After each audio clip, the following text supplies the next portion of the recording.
Olá, pessoal. Bem-vindos ao quinto encontro de ATPC da semana de 19 a 23 de setembro. É um prazer estar com vocês. Deixo aqui o abraço de Mirelle e de Gabi. Nas próximas ATPCs elas estarão com vocês e hoje eu conduzirei o encontro falando sobre fluência leitora.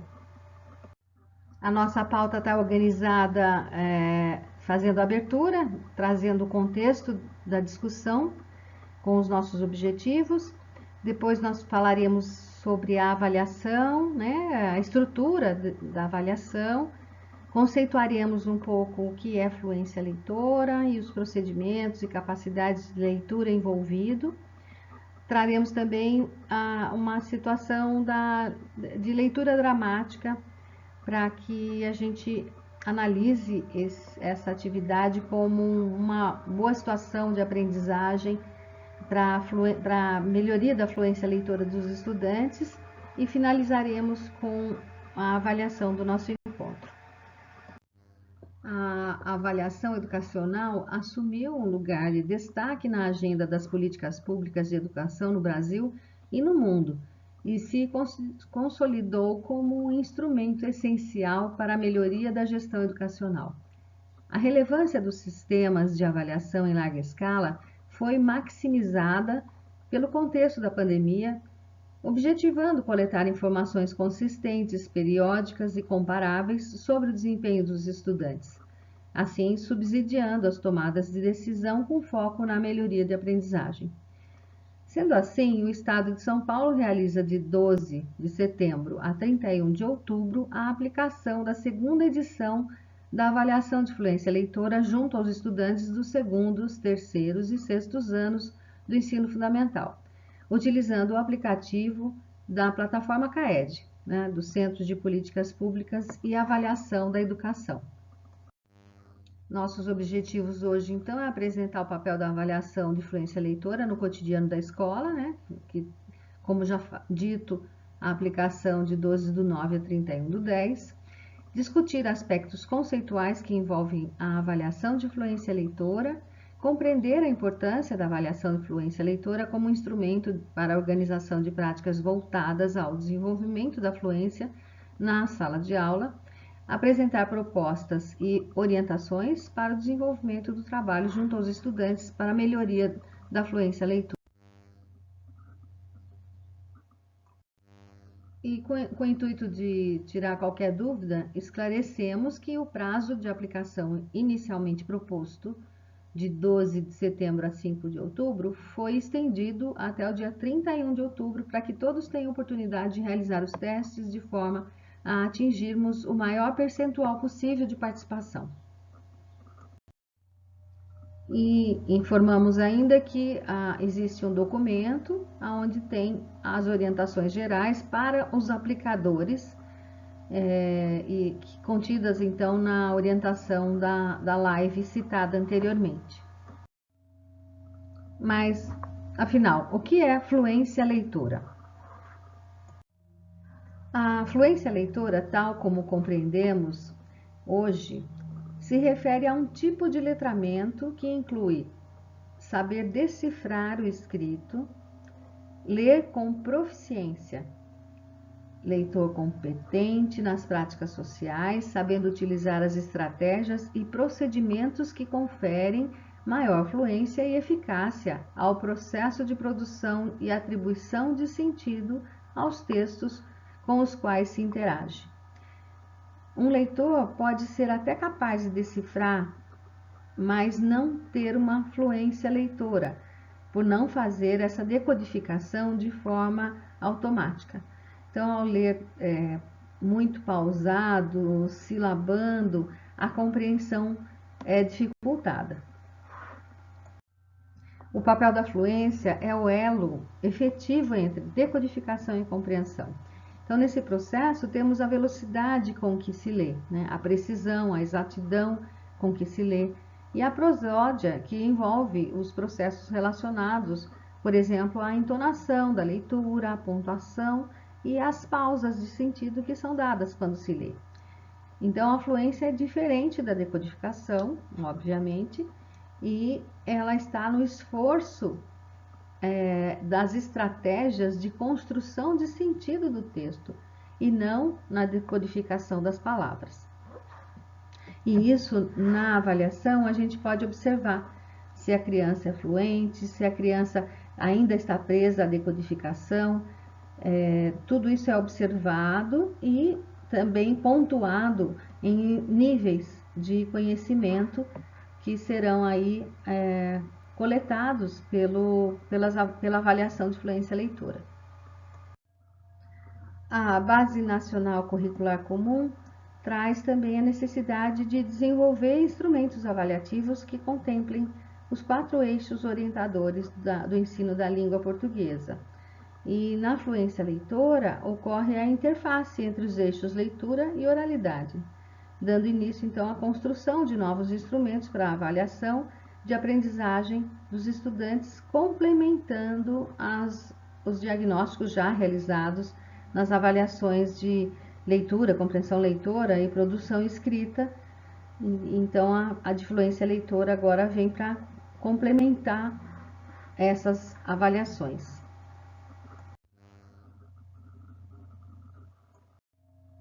Aqui a gente traz um print da tela da live, onde eles contextualizam a avaliação, dizendo que um leitor fluente é aquele que consegue deslizar por um texto, ou seja, aquele que não precisa dar grandes pausas na leitura para poder decifrar o que está escrito e nem retroceder a palavras já lidas para corrigir algum erro cometido.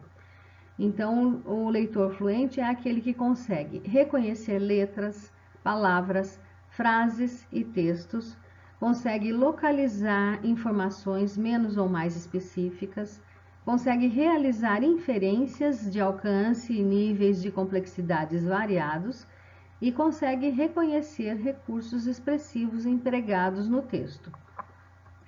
Então, essa avaliação visa verificar a capacidade do estudante de ler com velocidade, precisão e expressão adequada.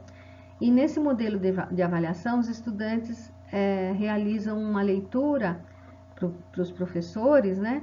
E o desempenho dele é associado a um perfil leitor. Vamos ver agora os perfis leitores. Então, a avaliação leitora traz, então, nessa análise, diante da avaliação das crianças, se eles são pré-leitores, leitores iniciantes ou leitores fluentes. O pré-leitor são aqueles estudantes que não dispõem de condições mínimas para realizar a leitura oral, ainda que de palavras isoladas.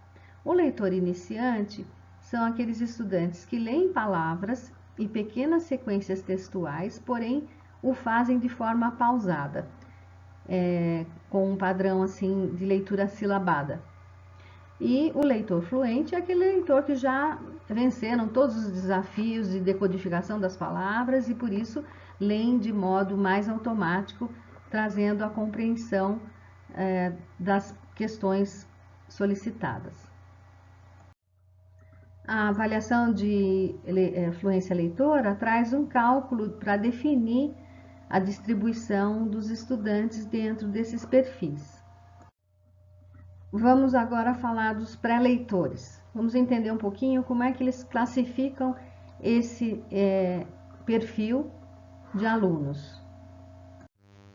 Para calcular a porcentagem de alunos pré-leitores numa avaliação de fluência, se coloca os alunos que não conseguiram ler até 10 palavras e até 5 pseudopalavras nas listas apresentadas e não conseguiram ler mais do que 65 palavras com 90% ou mais de precisão no texto. Esse percentual entre o número dos estudantes avaliados que conseguem ler até 10 palavras, 5 pseudopalavras e ainda não conseguem ler essas 65 palavras no texto com precisão, é o número total de estudantes efetivos, que multiplica-se por 100.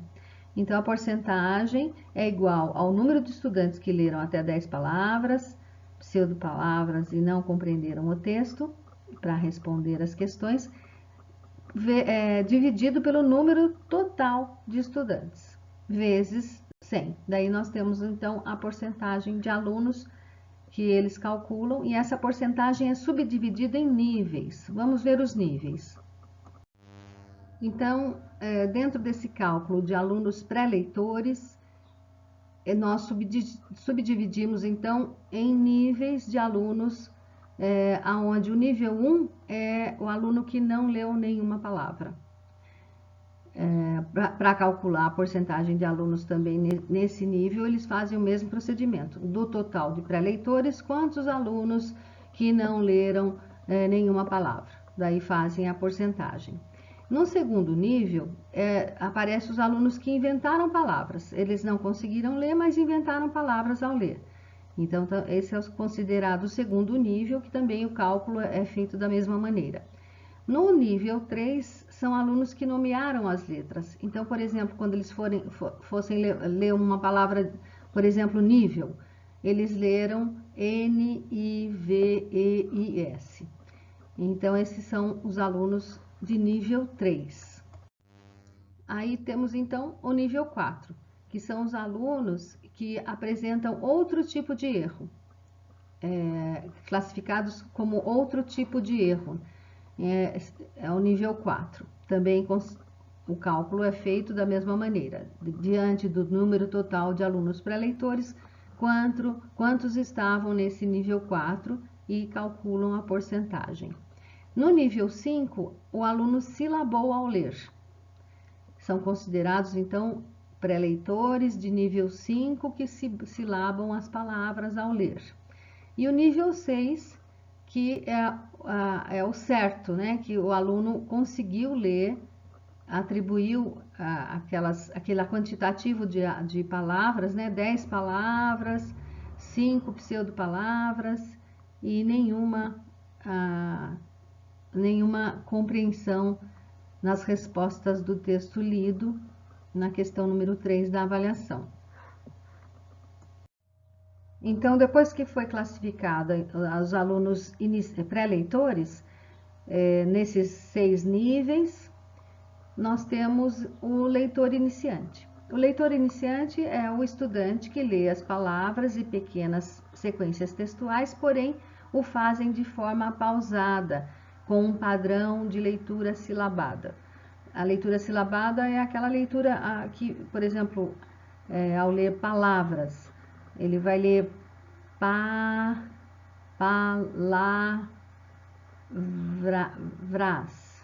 Então, vai silabando a leitura. Então, esse é o leitor iniciante. Então, o leitor iniciante é o número de alunos que conseguem ler mais de 10 palavras e mais de 5 pseudopalavras, mas não conseguem ler mais de 65 palavras com 90% ou mais de precisão no texto. E a razão também para calcular a porcentagem dessas crianças é a mesma que nós citamos nos níveis dos pré-leitores. Depois nós temos o leitor fluente, que são os alunos que já venceram os desafios relacionados à decodificação das palavras e, por isso, leem de modo mais automático. E para classificar esse leitor fluente, calcula-se o número de estudantes avaliados que conseguem ler mais de 65 palavras com 90% ou mais de precisão no texto.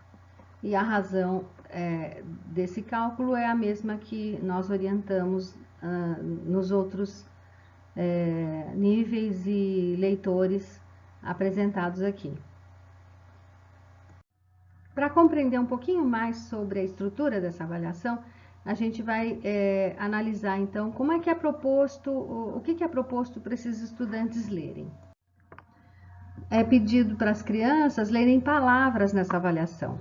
As informações relativas a essa tarefa de leitura são a média de palavras lidas corretamente em tempo de 60 segundos. Para isso, a lista também traz, então, 60 palavras. Para fins de análise pedagógica, essa lista de palavras isoladas tem as 20 primeiras palavras estruturadas em sílabas canônicas e as palavras seguintes trarão padrões silábicos variados. Então, assim, a primeira informação é palavras com sílabas canônicas, traz a média de palavras canônicas lidas corretamente, considerando as 20 primeiras palavras da lista. Em seguida, a leitura global das palavras, que tem acesso à média de palavras lidas corretamente, considerando o total de palavras, que é 60 palavras. Então, vejam o grau de complexidade das palavras a serem lidas e o quantitativo de palavras a ser lida é calculado aí, então, os níveis dos alunos, né, os perfis dos alunos.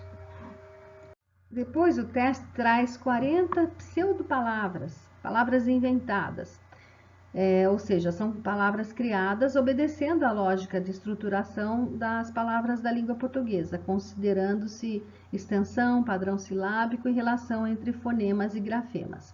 A informação indicada nesse quadro diz respeito à média de pseudopalavras lidas corretamente em 60 segundos, considerando o conjunto de 40 palavras. Então, vejam de novo o quantitativo de palavras e o grau de complexidade da leitura dessas palavras é calculado para a classificação dessas crianças.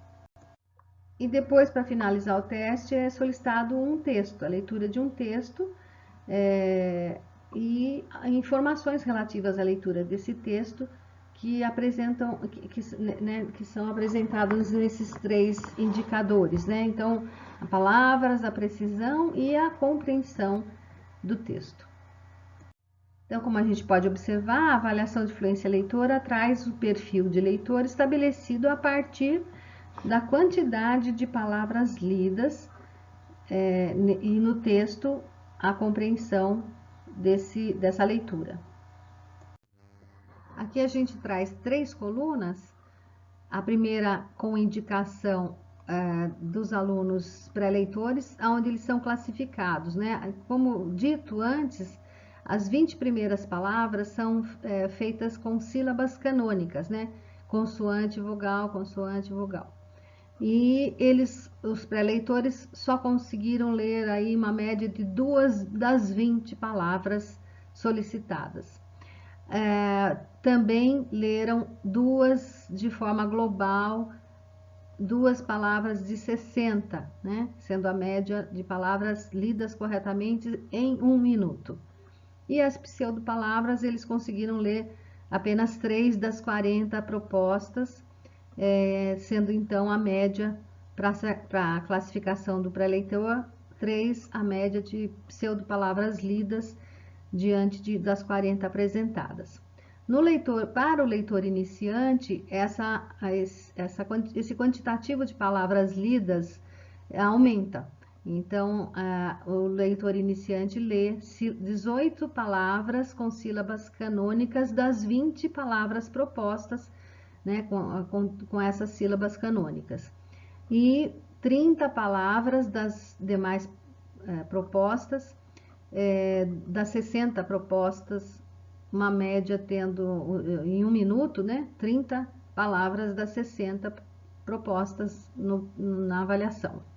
E 23 palavras é a média da leitura realizada pelos alunos das 40 pseudopalavras propostas na avaliação.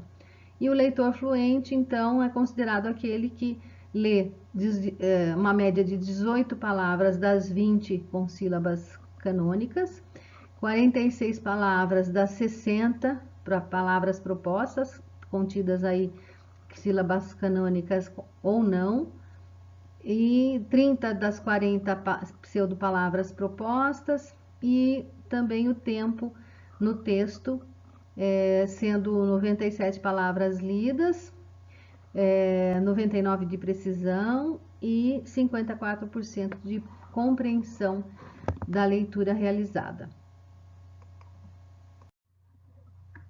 Na última avaliação de 2021, nós tivemos esses resultados na rede estadual. Categorizou-se então como pré-leitor no 6º ano 6% dos alunos, no terceiro 34% e no segundo 63%. E no leitor iniciante 66% para os 6º anos, 52% nos terceiros anos e 31% dos alunos nos segundos anos como leitores iniciantes. E leitor fluente no sexto ano 27%, no terceiro ano 14% e no segundo ano 5%. Vamos ver agora, né, com a avaliação de 2022, se essa porcentagem foi melhorada, né? Eu trouxe a título de curiosidade e de comparação após a gente finalizar e receber os resultados das avaliações feitas este ano. Agora a gente traz o que fazer com esses resultados de fluência leitora, né? Essa avaliação traz roteiros de análise de como tratar esses dados para o planejamento de ações corretivas, para o nivelamento dos conhecimentos dos estudantes. E aqui a gente traz um pouquinho como é que a gente analisa esses dados na diretoria de ensino e como as secretarias de educação também podem estar analisando esses. A ideia é que a gente classifique, né, quantos alunos pré-leitores nós tivemos nas escolas, quantos leitores iniciantes, quantos alunos fluentes, qual é o perfil que tem maior concentração de estudantes, qual a distribuição desses alunos, essa distribuição está coerente com o que a gente observa no dia a dia nas salas de aula, nas escolas? Depois nós analisamos os níveis de pré-leitores, né? Quantos alunos não leram nenhuma palavra, quantos alunos silabaram, quantos alunos nomearam letras isoladamente, quantos alunos omitiram ou substituíram algum fonema ou sílaba, quantos alunos silabaram, quantos alunos leram até pelo menos 10 palavras ou 5 pseudopalavras. E fazendo essas classificações, nós observamos então em qual nível a gente tem que atuar mais, né, para tirar as crianças desses níveis e para níveis mais avançados. E a ideia então é discutir com a equipe, né, sobre os resultados e pensar sobre ações que possam melhorar esses resultados.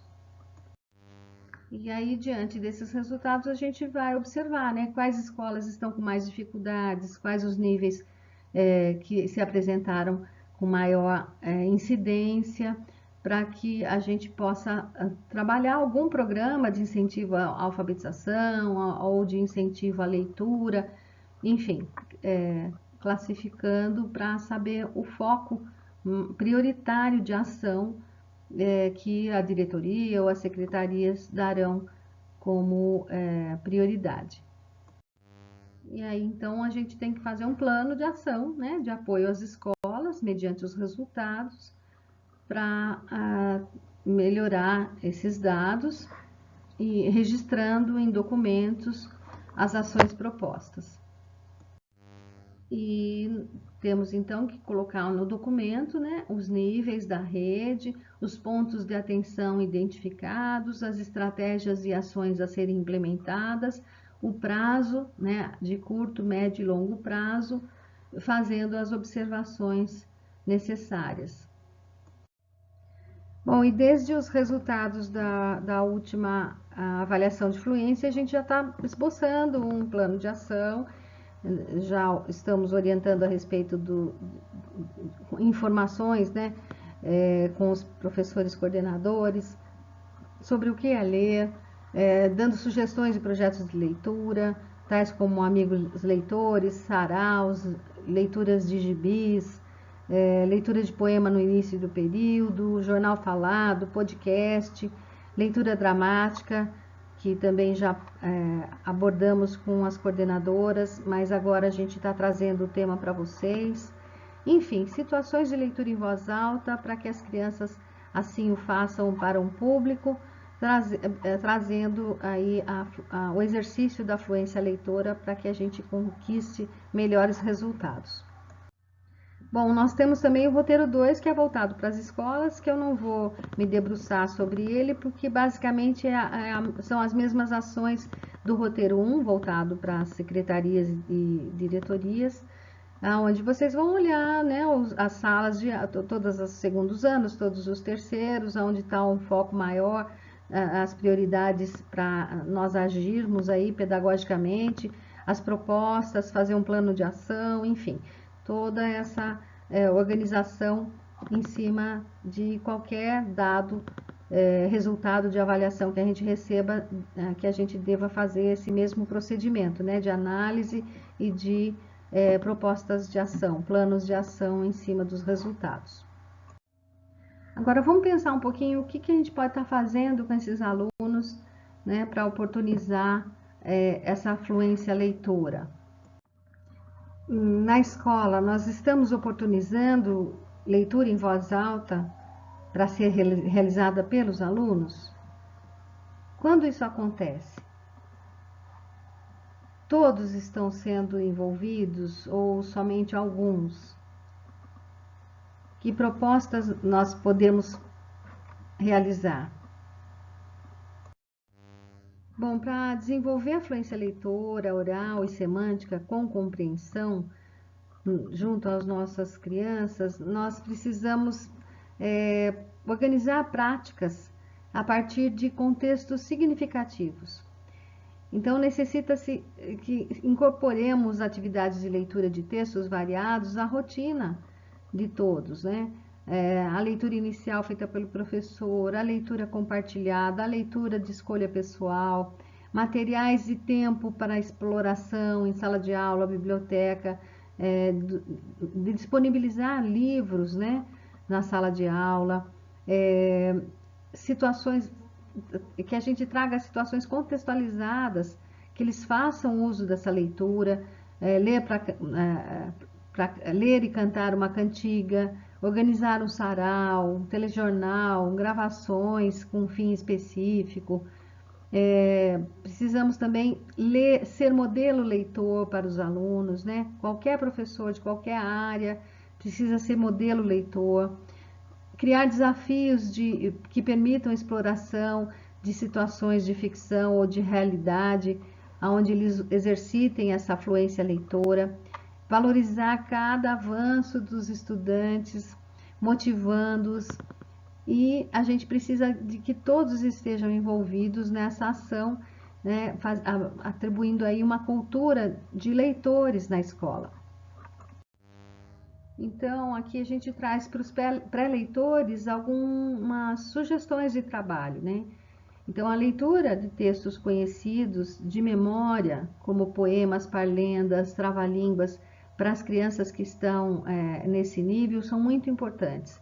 É importante que a gente o faça dando o texto escrito na mão delas, para que elas apontem as palavras do texto à medida que elas vão lendo, né, que a gente chama nos anos iniciais de leitura de ajuste, para permitir, né, que eles ajustem as palavras e a melodia, o ritmo desse texto. E esse recurso possibilita que o leitor iniciante vá deduzindo, inferindo o que está escrito em cada segmento. A leitura em voz alta feita pelo professor, considerando-se, né, como um leitor mais experiente, ele pode ler textos literários mais extensos, e por meio dela, os estudantes conseguem então observar os procedimentos que o professor utiliza durante a leitura, como por exemplo os aspectos, né, prosódicos do texto, as pausas, enfim. E a leitura de ordenação de partes de texto também são muito interessantes para essa fase, onde eles pegam uma parlenda, a gente chama de texto fatiado, né? Parlendas, poemas, quadrinhas, letras de música, e esses textos fatiados eles têm que ordenar essas frases para compor o texto. Isso é uma situação de leitura muito interessante para os alunos pré-leitores.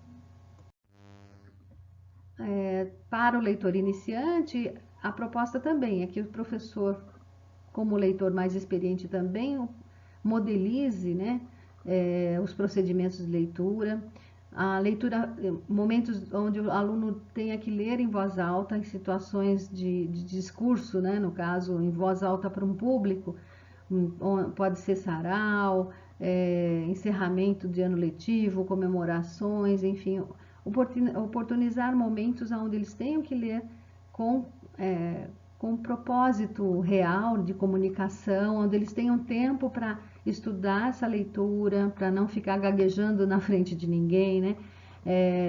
Então, isso é interessante.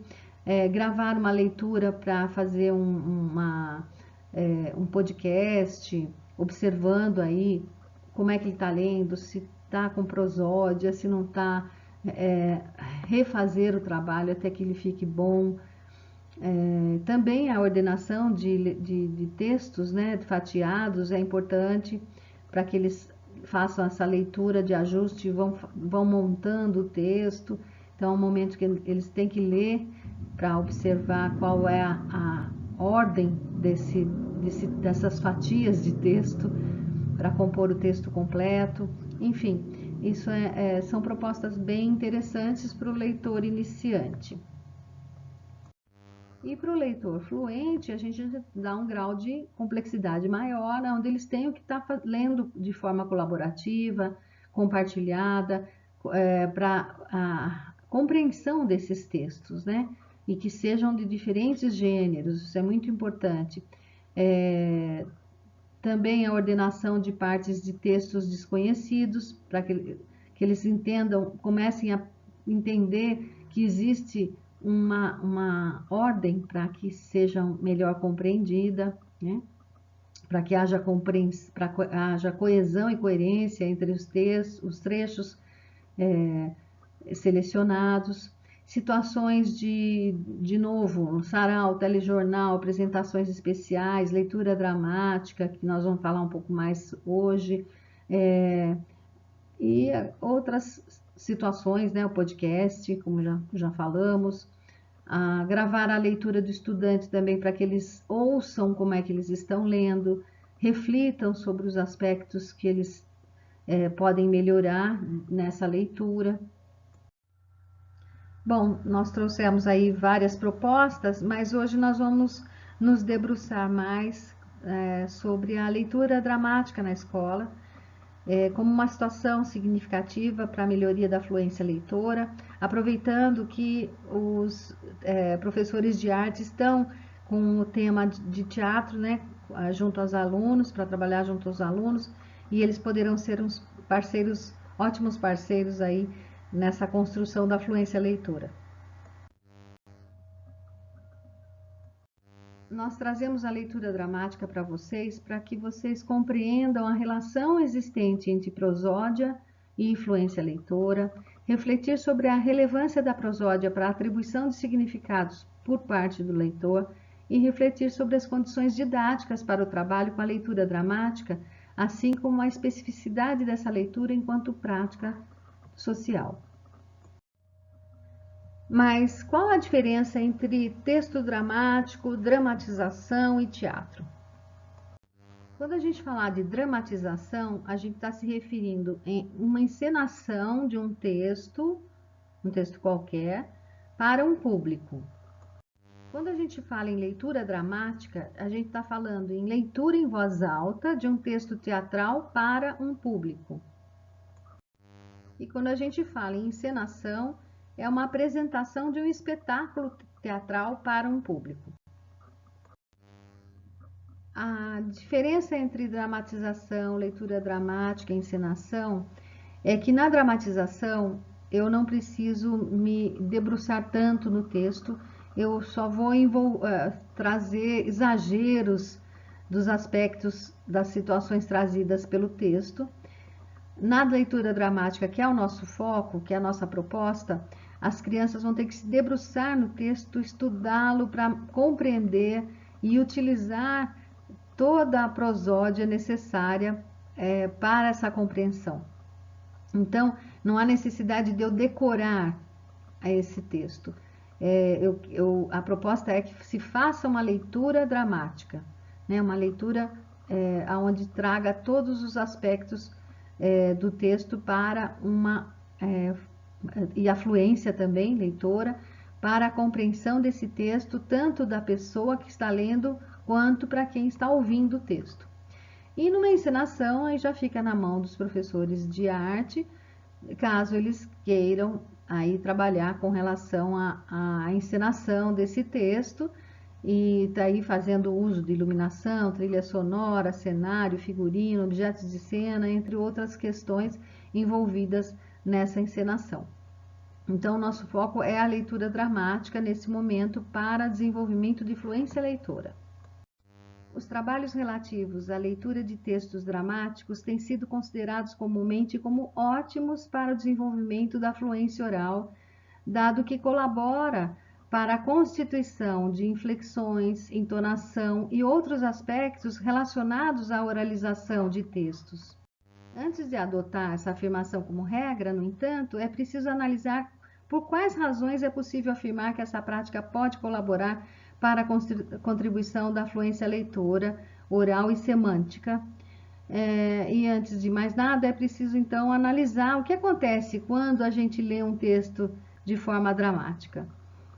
Comecemos considerando que todos esses aspectos citados anteriormente, inflexões, entonação, prosódia, são diretamente decorrentes da compreensão do texto. Dessa maneira, não é o fato da leitura acontecer oralmente que provoca o desenvolvimento dos mesmos, mas o fato de que é preciso ler com compreensão para poder caracterizar melhor os personagens, para interpretar o que eles dizem e as suas respectivas emoções implícitas.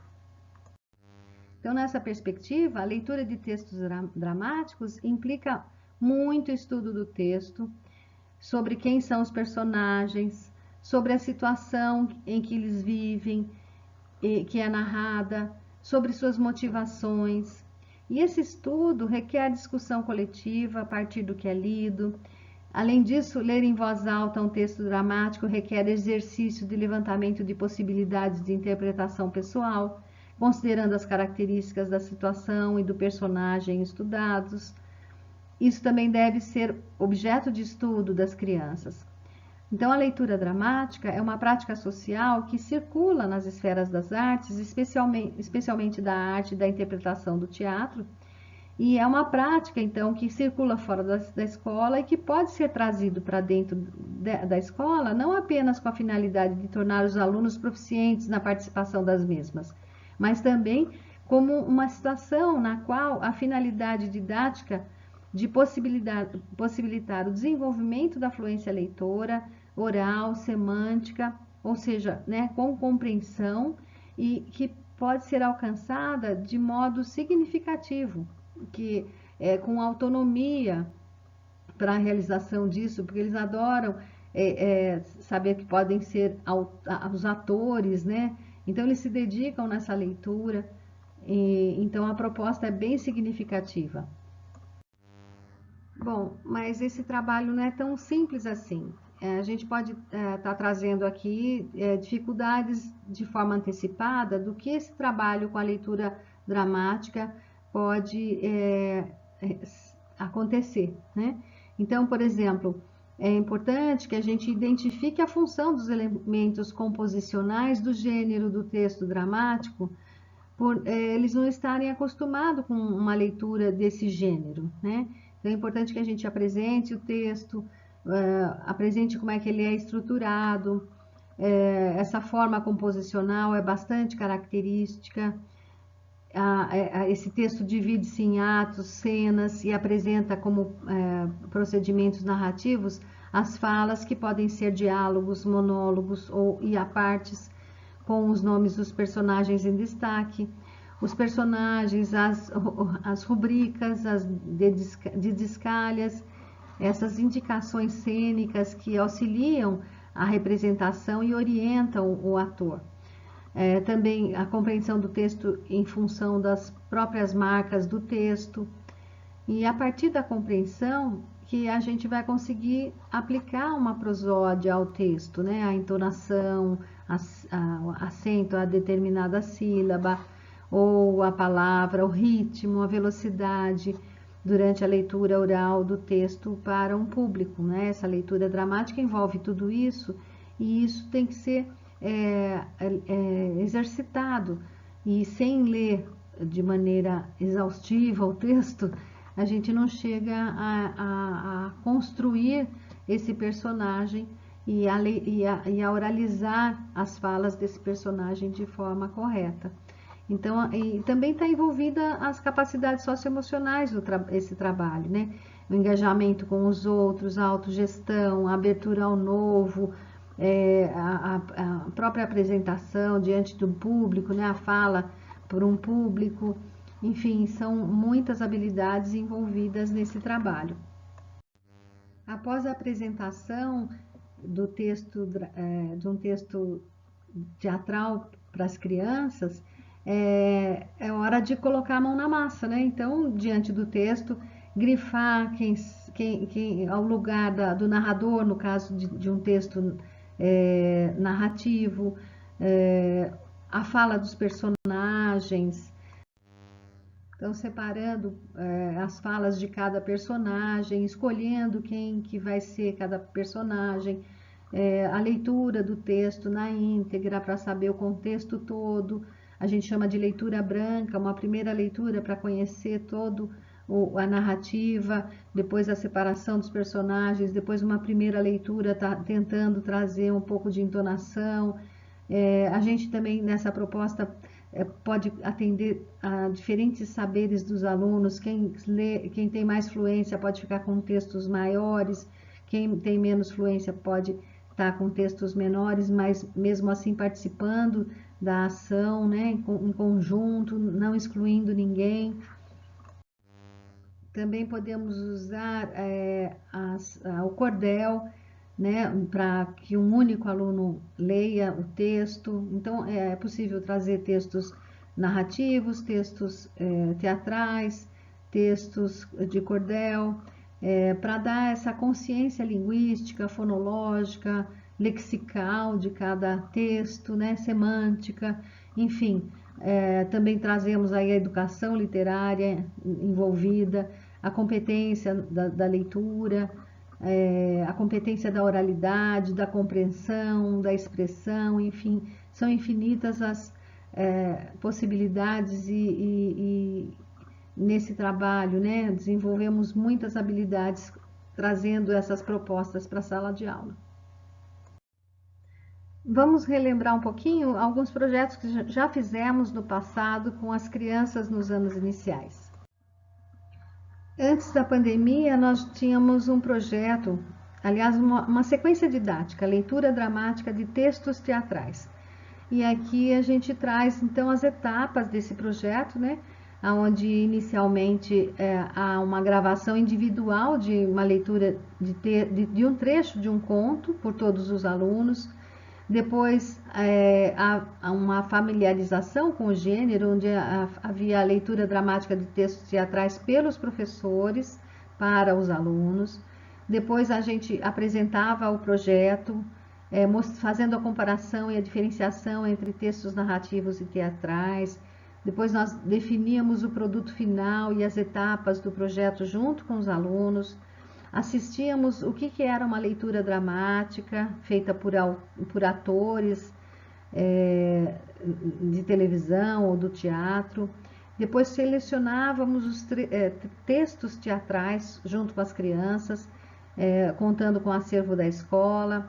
Os alunos eram organizados em grupo e faziam essas pesquisas. Depois fazíamos então a roda de leitura, selecionando um texto para cada grupo. Depois escolhíamos 2 textos para serem trabalhados, fazendo uma votação. Depois nós fazíamos uma leitura chamada de leitura branca inicial do texto, para se aproximar pela primeira vez na íntegra com o texto. Depois nós fazíamos uma leitura colaborativa desse mesmo texto para compreensão entendimento de cada personagem, de cada característica dos personagens, aonde acontecia essa ação, né, esse texto. Depois definíamos as duplas de personagens e parceiros, os procedimentos de estudos, a marcação das falas no texto. Depois nós líamos o texto auxiliando para aqueles lendo diversas vezes para pensar nas entonações. Depois nós ensaiávamos para o público, usando turmas de outras turmas que estavam com outros textos, para analisar se estavam boas ou se estavam falando com volume adequado, enfim. E depois fazíamos então a gravação de um vídeo para analisar e sugerir coletivamente se os procedimentos estavam corretos ou se seria possível ainda melhorar a performance das leituras. Depois fazíamos um ensaio geral, adequando acessórios, no caso, não precisa virar um teatro, mas pode ter um chapéu, um lenço, enfim. E depois a apresentação para os pais dessa leitura dramática e uma roda de conversa com os alunos para fazer uma avaliação do trabalho realizado. Bom, e aqui eu vou passar rapidamente com a proposta do audiolivro, que hoje nada mais é do que um podcast, né? Na época foi feito esse projeto pensando em presentear os alunos cegos com um texto lido pelas crianças. E hoje nós chamamos de podcast quando usamos aí as mídias atuais. Enfim, é uma proposta interessante. Agora a gente vai finalizar o nosso encontro, infelizmente. O papo tá bom, mas ficamos para uma próxima vez aprofundarmos mais sobre o tema. E eu, a seguir, passo para vocês alguns referenciais utilizados, né, neste encontro sobre fluência leitora. Então, gente, até a próxima. Próxima semana B de 3 a 7 de outubro. Mandamos aí um abraço forte para todos. Eu, Mirelle, Gabi, desejamos a vocês uma ótima semana. Grata por mais um encontro e até breve. Abraços fortes e logo nós estaremos aí nas escolas. Beijos. Não se esqueçam de fazer a nossa avaliação. Agradecemos a participação. Até a próxima!